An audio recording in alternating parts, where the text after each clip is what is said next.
Bom dia a todos, eu sou Adair Miranda, sejam bem-vindos ao canal Reflexões Bíblicas.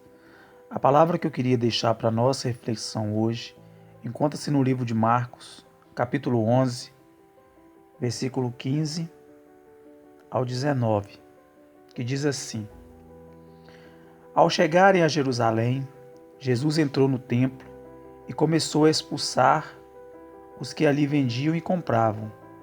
Derrubou as mesas dos cambistas e as cadeiras dos que vendiam pombas. Não consentia que alguém carregasse qualquer mercadoria pelo templo. E os ensinava dizendo: Não está escrito? A minha casa será chamada de casa de oração para todas as nações? Mas vós a fizeste covil de ladrões. Os escribas e os principais sacerdotes, tendo ouvido isto, buscavam ocasião para matá-lo, pois o temiam, porque toda a multidão estava admirada da sua doutrina. Caindo a tarde, saíram da cidade. Meus amados, esses versículos do livro de Marcos, que nós acabamos de ler, ele demonstra para nós o compromisso que Jesus tinha com a maneira correta de se pregar a palavra de Deus. Se nós formos fazer uma análise direitinho sobre a sua ira em relação ao abuso por parte dos doutores da lei, por parte dos sacerdotes que tinham o poder de pregar e também de decidir questões políticas, questões financeiras, questões religiosas naquela época. Nós podemos ver que Jesus deixa bem claro que a igreja, que o templo onde a igreja se reúne é um local sagrado e é um local direcionado somente para servir a Deus. O que nós temos visto na nossa época? Nós temos visto o seguinte: não é a venda somente de mercadorias que tem acontecido nos templos, que deveria ser usado somente para servir a Deus. O que nós temos visto é algo bem pior. É pessoas inescrupulosas aproveitando da fé de alguns, aproveitando do sofrimento que algumas pessoas estão vivendo, quer por questões financeiras, por questões de saúde, por problemas familiares. Nós temos visto pessoas prometendo cura, prometendo prosperidade, mas que em troca a pessoa precisa pagar um valor muito alto para que isso aconteça. A pessoa precisa depositar o dinheiro que tem e muitas das vezes o dinheiro que não tem, em busca de uma cura, de uma solução para um problema que a pessoa esteja vivendo. E essas pessoas que fazem esse tipo de coisa, eles se dizem sacerdotes de Cristo, eles se dizem bispos, eles se dizem pastores. Os títulos são os mais bonitos que existem, visando a enganação, visando a retirar dinheiro das pessoas e muitas das vezes pessoas que mal têm para comer. Então eu gostaria que todas as pessoas que me ouvem que pensassem bem antes de cair na lábia dessas pessoas, porque Cristo deixa bem claro que a igreja, eu não estou falando da questão, porque quando a gente se refere à igreja, muitas vezes as pessoas se referem, acham que está se referindo ao local. Eu estou querendo dizer o templo. Ele tem que ser usado único e exclusivamente para servir a Deus. O templo é um local sagrado, é um local que não deve, de forma alguma, ser usado como palco de venda, como local de a pessoa enriquecer. da pessoa adquirir cada vez mais dinheiro, cada vez mais poder.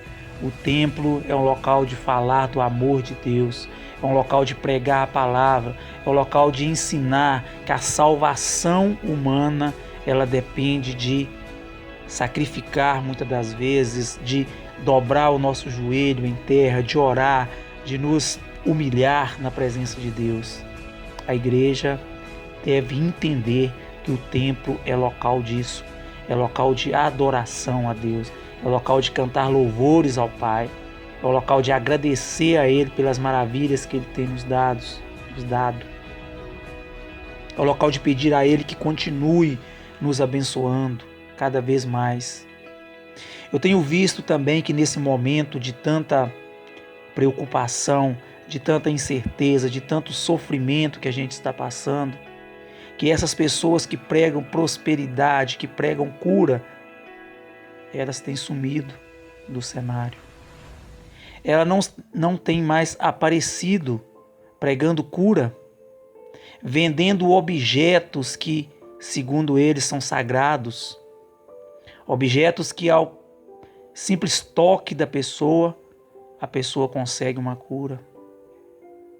Eu tenho visto que essas pessoas sumiram do atual cenário. Porque não adianta nós termos a soberba de achar que nós podemos fazer alguma coisa. Nós simplesmente somos instrumentos de Deus. Se Ele quiser nos usar para operar milagre, Ele com certeza nos usará. Mas somente se Ele quiser. Não adianta eu orar e falar que uma pessoa vai ser curada através da minha oração, se não for da vontade de Deus.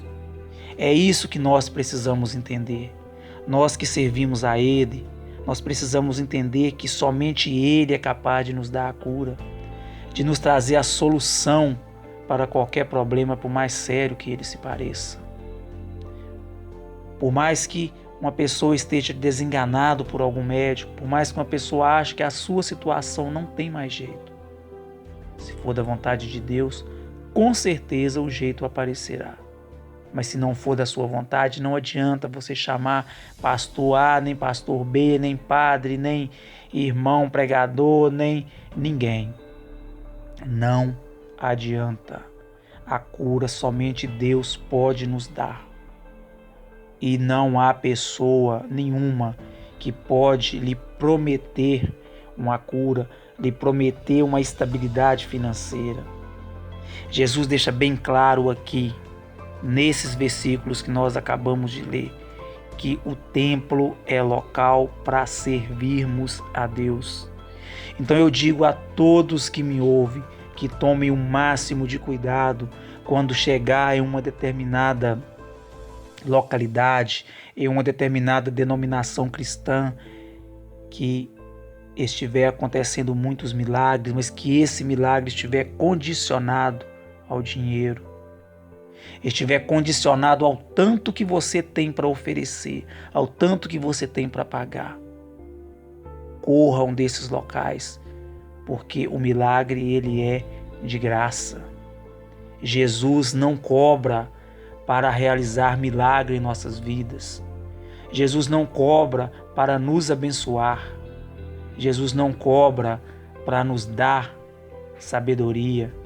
Jesus não cobra pelos dons que Ele dá para que a pessoa possa curar, para que a pessoa possa abençoar, para que a pessoa possa orientar. Tudo isso é oferecido por Deus de maneira gratuita. E se a pessoa que tem esse dom, ou que diz ter, está cobrando de você para que você consiga algo, fuja dessa pessoa, porque com certeza essa pessoa não é servo do mesmo Deus que nós servimos. O Deus que nós servimos, Ele cura de graça, Ele salva de graça, Ele faz tudo por nós de graça, porque o preço já foi pago, o preço foi o sangue que Cristo derramou na cruz do Calvário.